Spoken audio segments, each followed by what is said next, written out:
Following last week's assassination of conservative activist Charlie Kirk, calls to end political violence continue to grow. And with that, new scrutiny of rhetoric that spreads online, putting things like social media posts under a microscope.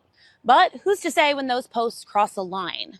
I'm neighborhood reporter Riley Shoemaker, and I spoke with one former Idaho state employee who says he was fired for his words, and that he doesn't regret them.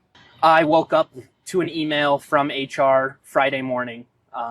And that's when I heard it. 23-year-old David Barry-Ochoa is now out of a job. He worked at the Idaho Department of Labor until last week, when he shared comments about Charlie Kirk's murder on his private Instagram story. But those comments didn't stay private for long. Screenshots quickly circulated showing Barry-Ochoa's post, calling Kirk a known pedophile without citing evidence, and wrote that his death was, quote, a net positive for society. Well, initially what went through my mind is Charlie Kirk wasn't a very good person, so I could understand why it happened. That is not, I want to make it very clear, that is not me condoning what happened to him. So is that not condoning it?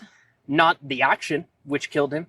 Frankly, if he died in a car accident, I would have said the same exact thing. He's not the only one fired over social media reactions. Idaho News 6 reported 2 Treasure Valley school employees also lost their jobs for comments made online. Boise State Associate Professor Dr. Sam Martin says free speech doesn't mean free from consequences. Well, so the expectations of free speech in our lives are actually less robust than most of us like to believe.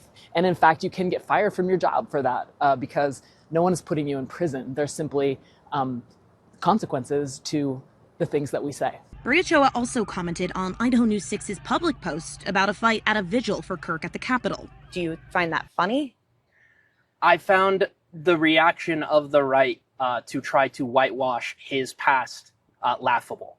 And I am not going to stand here and participate in this sort of martyrdom of a man who never stood for anything positive in his life, I think. For now, Barry-Ochoa says he isn't fighting to get his job back, but he's considering legal action. It's a reminder that what's posted online doesn't always stay online. It can be disseminated and ripple throughout your workplace, communities, and beyond. I'm downtown Boise neighborhood reporter Riley Shoemaker, Idaho News 6.